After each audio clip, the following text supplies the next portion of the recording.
Olá, boa tarde. Muito boa tarde para você nesta quinta-feira, hoje é 16 de abril de 2015. E na edição de hoje você vai ver.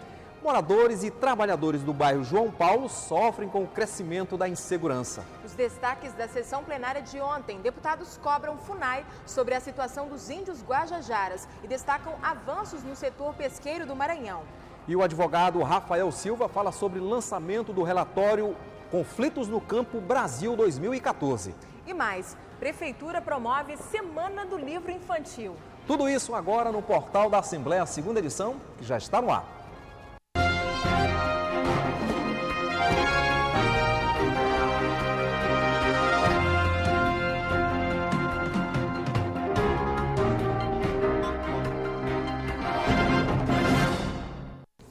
Violência. Assaltos são cada vez mais frequentes no bairro do João Paulo. Donos de estabelecimentos reclamam da falta de policiamento no local. Na Assembleia Legislativa, o deputado Sérgio Frota solicitou melhorias para o posto de polícia militar do bairro. Quem mora ou trabalha no tradicional e movimentado bairro do João Paulo sofre com a sensação de insegurança. Os assaltos aos estabelecimentos comerciais acontecem com frequência e em plena luz do dia. Seu Valdemir trabalha neste trailer na Praça São Marçal há 25 anos e nunca se sentiu tão inseguro. Aí na loja assalto toda hora. Na loja assalto toda hora. Por quê? Porque do jeito que estão as coisas é difícil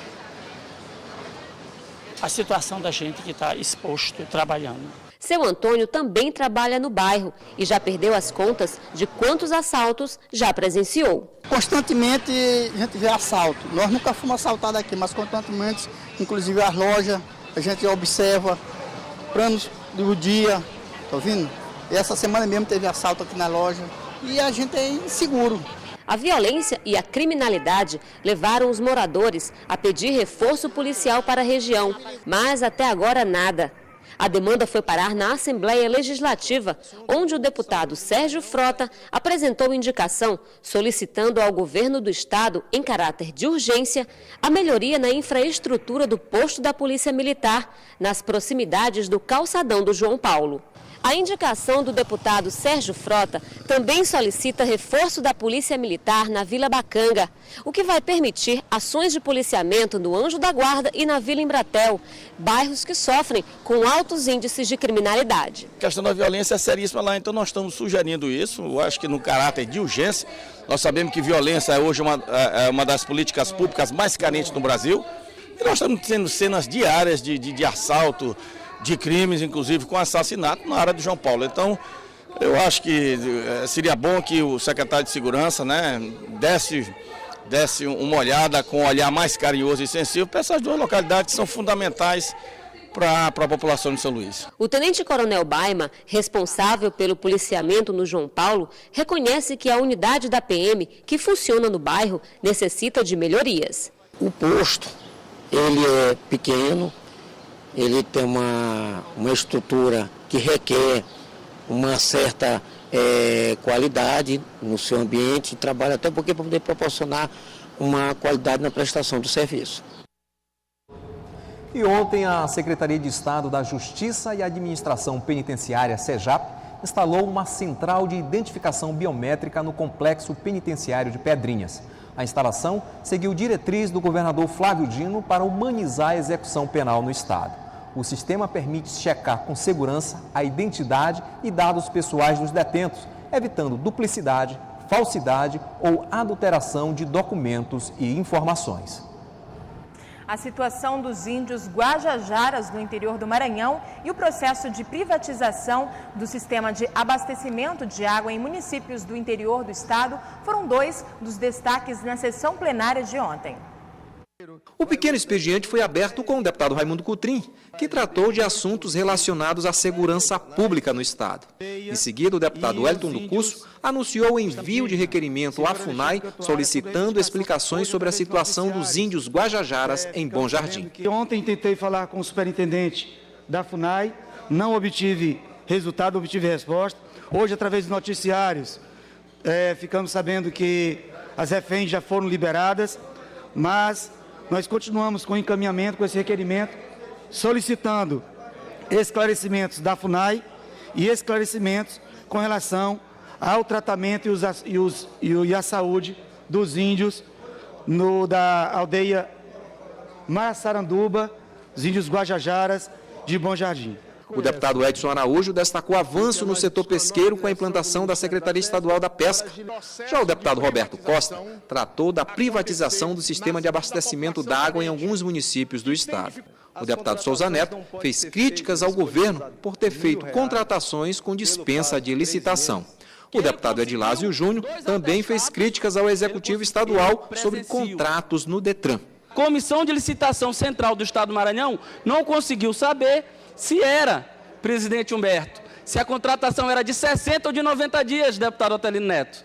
Isso eu tenho em mãos. O deputado Levi Pontes rebateu as críticas feitas pelo deputado Edilásio Júnior. Eu gostaria que o deputado Edilásio entendesse que essa decisão do eminente juiz é uma decisão liminar e que, por sua própria natureza, a decisão liminar, ela é precária e ela pode ser revista a qualquer momento pelo próprio juiz e aí sim, só depois de transitado e julgado, ela será uma decisão em caráter sentencial. Ainda no mesmo assunto, o deputado Adriano Sarney abordou a questão de prováveis irregularidades em contratos no Detran. O deputado Otelino Neto rebateu as acusações e disse que tudo está sendo feito dentro da legalidade. Já o deputado Paulo Neto destacou o crescimento do PSDC no estado. E o deputado Marco Aurélio leu notícias publicadas em jornal local sobre irregularidades no governo Rosiana Sarney. O deputado Rafael Leitoa observou que o município de Timon foi beneficiado com ações do governo do estado. As obras estão a todo vapor na cidade, melhorando a mobilidade urbana, melhorando os corredores de ônibus, com 16 quilômetros de asfalto, cerca de 4 milhões de investimento no município. A Assembleia aprovou ainda na sessão de ontem medidas provisórias com tramitação em regime de prioridade oriundas do Poder Executivo. As MPs tratam, respectivamente, da criação de cargos efetivos de auxiliar de segurança penitenciária, da atribuições à Agência Estadual de Mobilidade Urbana e também da criação da empresa pública denominada Empresa Maranhense de Serviços Hospitalares. E veja no próximo bloco, a Frente Parlamentar da Pesca debate sobre legislação e produção de pescado no Maranhão. É logo após o intervalo. Aguarde aí que a gente volta já.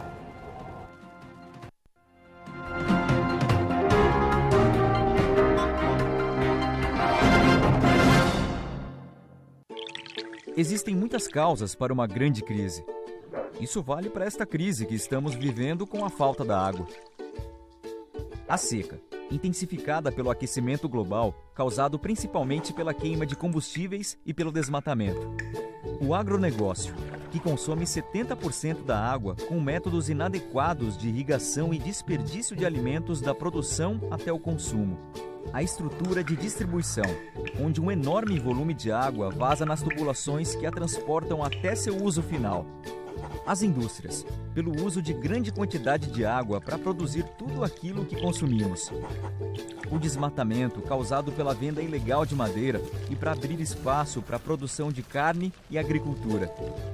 O desperdício de água em casa, se for usado mais do que o necessário para o bem-estar de todos. Mas qual é a solução? São muitas, e você pode contribuir para várias delas.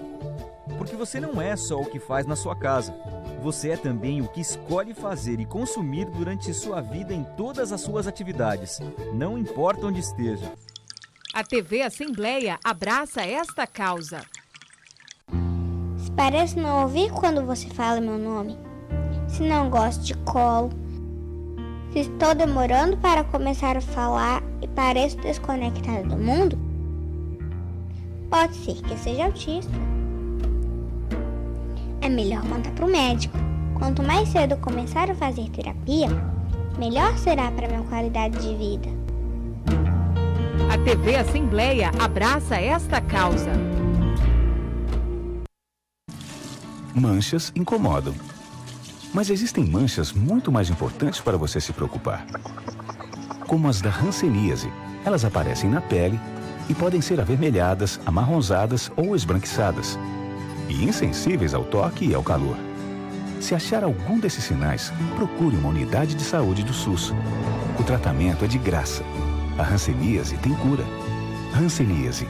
Quanto antes você descobrir, mais cedo vai se curar.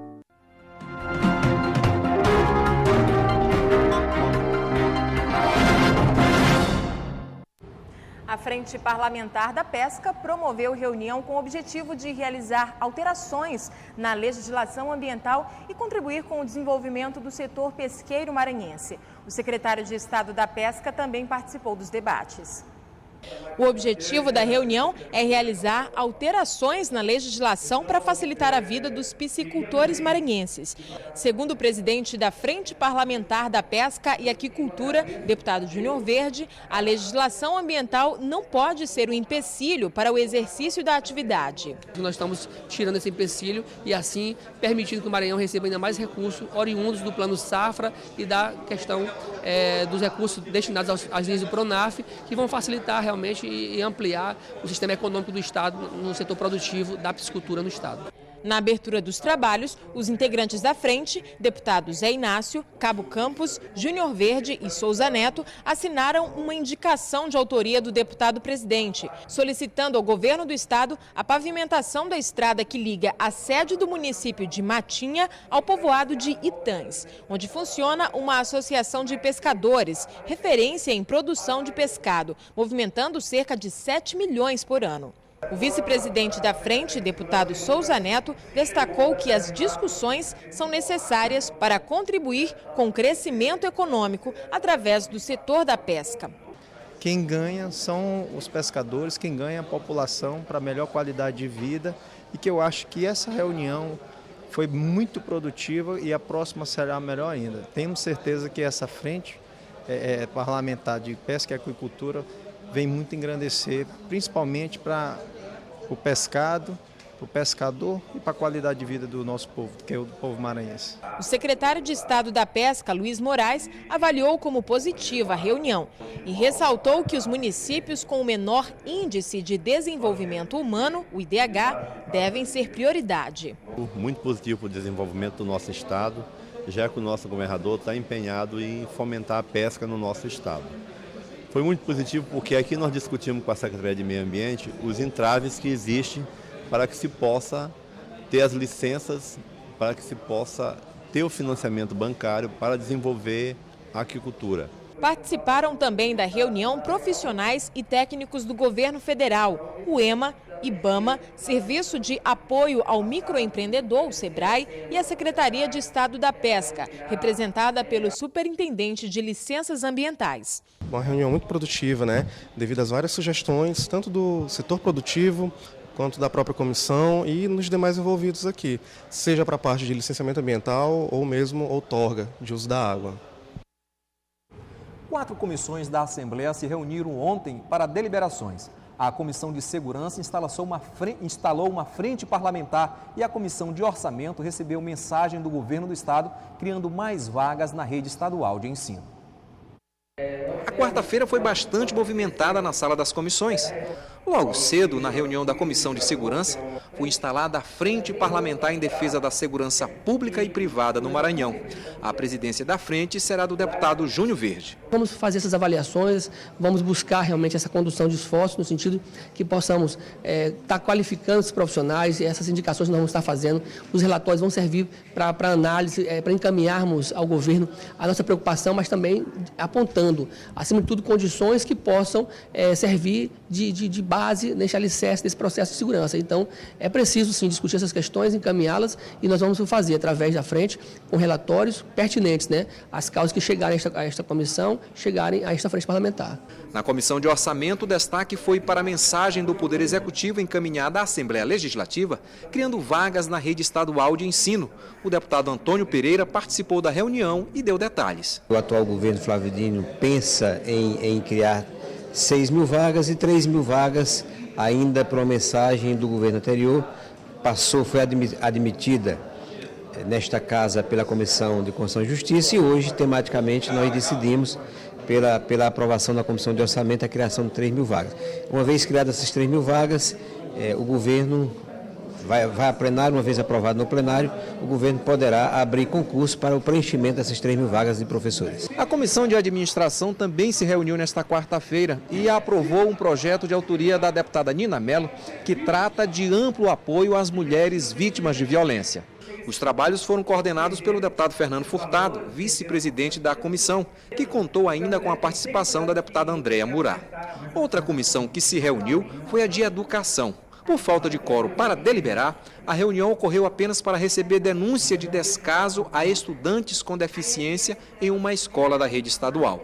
O vice-presidente da comissão disse que a denúncia será investigada. Denúncia com relação à falta de atenção e de atendimento a crianças e adolescentes com deficiência, pessoas com deficiência. E é uma temática que nós vamos levar também, inclusive, para a Comissão de Direitos Humanos, para que nós possamos verificar juntos aos órgãos competentes. A denúncia do Colégio João Moando, lá no Vinhais, e aí vamos, inclusive, fazer uma reunião com a Secretaria de Educação para que nós possamos ter os esclarecimentos necessários e juntar todas as informações. E veja no próximo bloco, Prefeitura de São Luís realiza Semana do Livro Infantil e uma entrevista com Rafael Silva aqui no estúdio. Logo após o intervalo, não saia daí que a gente volta já.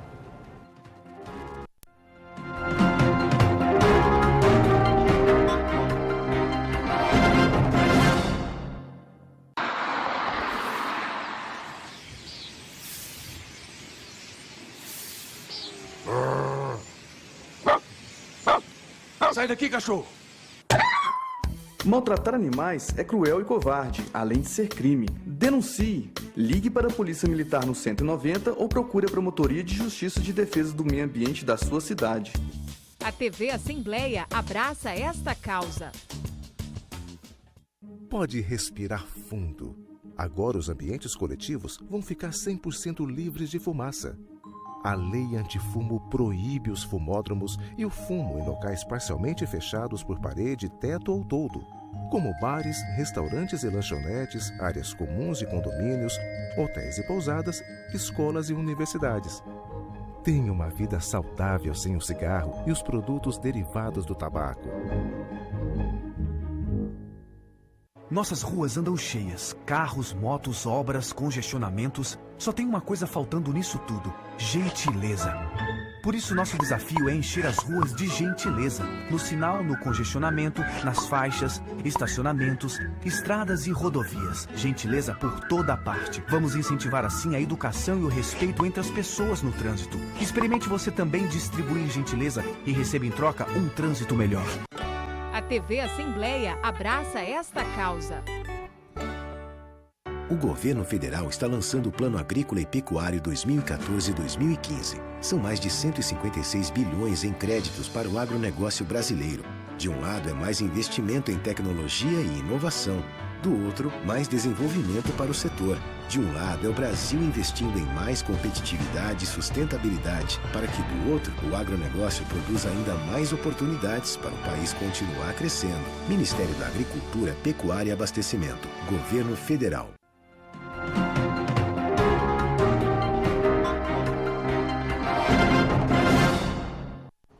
A Comissão Pastoral da Terra, CPT, lançou nesta semana a 30ª edição do relatório Conflitos no Campo no Brasil 2014, com informações sobre assassinatos, ameaças e violências que envolvem questões da terra, da água, trabalhistas, entre outras. Sobre este assunto, o portal da Assembleia, segunda edição, conversa com o assessor jurídico da CPT, Rafael Silva. Boa tarde, Rafael. Boa tarde. Seja bem-vindo. Muito obrigado. Rafael, quando se fala em conflitos no campo, qual é a realidade do Maranhão hoje? A realidade do Maranhão hoje é a realidade mais grave do país, né? Para se ter uma ideia, hoje o Maranhão lidera o número de conflitos no campo no Brasil. 11% de todos os conflitos que ocorrem no país relacionados à questão do homem, do trabalho do homem sobre a terra, se dão no Maranhão, né? E essa conflituosidade, ela é muitas vezes resolvida com base na utilização de milícias privadas, de jagunços, o que é muito recorrente no estado do Maranhão, e por isso, exatamente por isso, o Maranhão hoje tem o maior número de ameaçados de morte do país em conflitos no campo. São 51 ameaçados de morte dos 182 do país né? Tem 51 no Maranhão, portanto 28% dos ameaçados de morte no campo no Brasil estão no Maranhão. Rafael, de 1.307 casos de conflitos, houve julgamento de apenas 108. O que impede que todos esses casos sejam julgados? Bom, isso faz parte, na verdade, de uma tradição histórica do Brasil, né? De entender que os grupos vulneráveis, as populações mais pobres, né? Elas são naturalizada a sua condição de não terem acesso aos direitos, né? Então, todas as vezes que essas populações se levantam, elas mais são vistas como criminosas, como pessoas que estão agindo ilicitamente, do que como cidadãos reivindicando direitos. Então, há historicamente uma invisibilização dessas situações, né? Nós, a partir da Constituição Federal de 88, nós tivemos uma remodelação institucional no Brasil, né? O Poder Judiciário, uma reconfiguração do Ministério Público, a criação da Defensoria Pública. Isso são construções importantes, mas que para a mudança de padrão cultural, da forma como os pobres são vistos no país, isso é muito recente. Então, nós estamos num momento de efetivação, de concretização do que está previsto na Constituição brasileira. A Adria também quer participar aqui da entrevista. Boa tarde, doutor Rafael. Boa tarde. Bom, após 30 anos de divulgação do relatório, a violência não diminui. Segundo dados de 2013 para 2014, houve um aumento de 6%. O que seria isso? Inoperância do Poder Judiciário brasileiro? O que vocês constataram? Olha, de fato, existe uma ausência muito grande de políticas públicas relacionadas basicamente à questão da reforma agrária. Se costuma no Brasil muito comparar a situação do país com a dos chamados países desenvolvidos quando se fala na perda de direitos, por exemplo, quando se defende a perda de direitos trabalhistas, né? Mas não se compara com os países desenvolvidos quando se fala da questão da terra. A fundação dos Estados Unidos da América se deu a partir de um processo que foi de distribuição de terra. É claro que lá os povos indígenas também sofreram bastante, né? Mas não foi através da construção de latifúndios. A opção, desde o Império no Brasil, foi a configuração do latifúndio, da concentração de terras nas mãos de poucos, daqueles que têm recursos e que puderam, inclusive ao longo do século XIX e do todo o século XX, acionar os esquemas cartoriais. A gente sabe muito bem como é a realidade cartorial e que isso tem mudado muito recentemente, né, por força, inclusive, do Conselho Nacional de Justiça. Então, quer dizer, existe uma ausência de políticas públicas e, infelizmente, há um problema ainda da maneira como o Poder Judiciário tem tratado essas questões que entram através das ações possessórias no sistema de justiça. Rafael, agora o que preocupa também é que estamos registrando os conflitos por causa da água. O país vive uma crise hídrica, a tendência é aumentar esses conflitos. Com certeza, né? E essa questão da água, ela é violentíssima, né? Porque a vida humana depende da água. O nosso corpo, né? Ele é configurado, né? Por água, né? O seu percentual. Então, assim, a ausência do acesso à água, ele é fundamental. E nós não estamos falando de ausência do acesso à água nas torneiras das casas. Nós estamos falando da ausência do acesso à água de populações que precisam dela para o plantio, que precisam dela para alimentar-se, que precisam dela para matar a sede, né? As fontes de água, aqui no Maranhão, muitas vezes, fazendeiros, latifundiários, impedem o acesso de comunidades inteiras, correto? Então, desse nível a situação do problema do acesso à água das populações camponesas do Maranhão. Até aqui agora a gente tem falado só de problemas. Como é que a gente pode equacionar essa situação dos conflitos no campo? Olha, a Comissão Pastoral da Terra, ela parte de uma ideia de que é necessário nós sempre mantermos viva a memória de todas as pessoas que lutaram e continuam lutando, né, ao longo das gerações pela democratização do acesso à terra.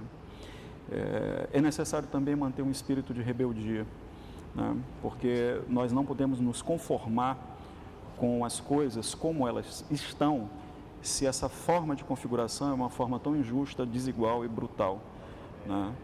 E, portanto, essa memória e essa rebeldia nos trazem uma esperança de que não é uma esperança de simplesmente aguardar, uma esperança como uma força interior que nos move para a transformação. Eu falo nós porque isso é uma luta coletiva. É necessariamente uma luta coletiva e formada por redes de solidariedade. Rafael, eu queria agradecer a sua presença aqui e obrigado pela participação. Muito obrigado pelo espaço. Obrigado. E você pode rever essa entrevista no site da Assembleia Legislativa. O endereço é al.ma.leg.br. E também pode participar com sugestões de temas e entrevistados. É só acessar o e-mail comunicação@al.ma.leg.br. Durante toda esta semana, a Prefeitura de São Luís promove Semana do Livro Infantil na Biblioteca Municipal José Sarney. Estudantes podem acompanhar uma exposição em homenagem aos autores Monteiro Lobato e Hans Christian Andersen. Estimular desde cedo o gosto pela leitura e brincar com a imaginação. Hábitos que contribuem para o desenvolvimento intelectual das crianças. E elas estão envolvidas nesse mundo durante toda a Semana do Livro Infantil, uma iniciativa da Prefeitura de São Luís. Todos os dias, estudantes de escolas municipais visitam a Biblioteca José Sarney, no bairro de Fátima, para viajar no universo literário. O pequeno Luiz, de apenas 6 anos, nunca leu um livro, mas já conhece muitas histórias. Lobo Mau, da Rapunzel,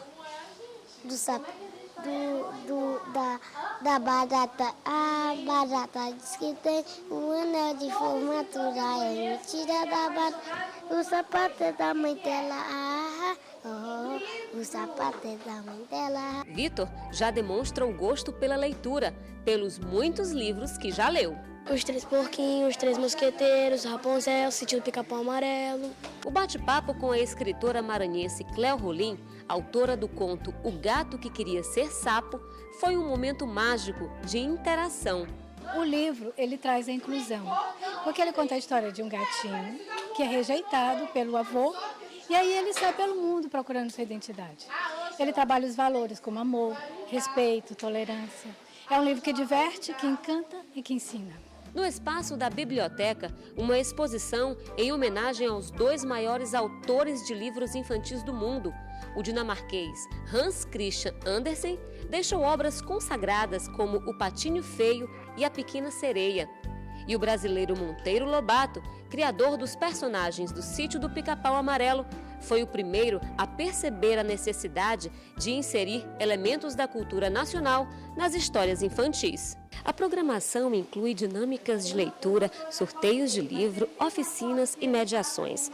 Na sexta, as atividades acontecem na Igreja Católica do bairro de Fátima e no sábado encerram com a visita ao Hospital da Criança, no bairro Alemanha. Vamos estar fazendo atividades de mediação de leitura no ambiente interno do hospital, tem uma área lá reservada para isso, e vamos distribuir livros aos internos. A ação no hospital é interessante porque a gente faz a contação de história nos leitos. Mesmo que a criança seja o bebê, a gente conta a história para a mãe.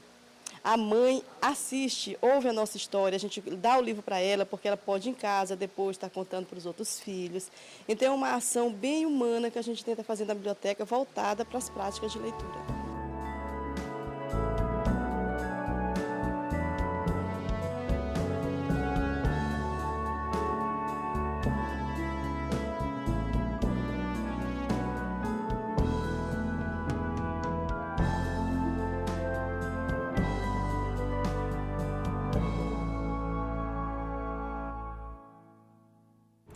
Você pode rever essa reportagem e todo o conteúdo do jornal no site da Assembleia Legislativa, al.ma.leg.br. No portal de notícias você encontra ainda a cobertura completa de tudo que acontece no Legislativo. E o portal da Assembleia, segunda edição, fica por aqui. Uma ótima tarde para você.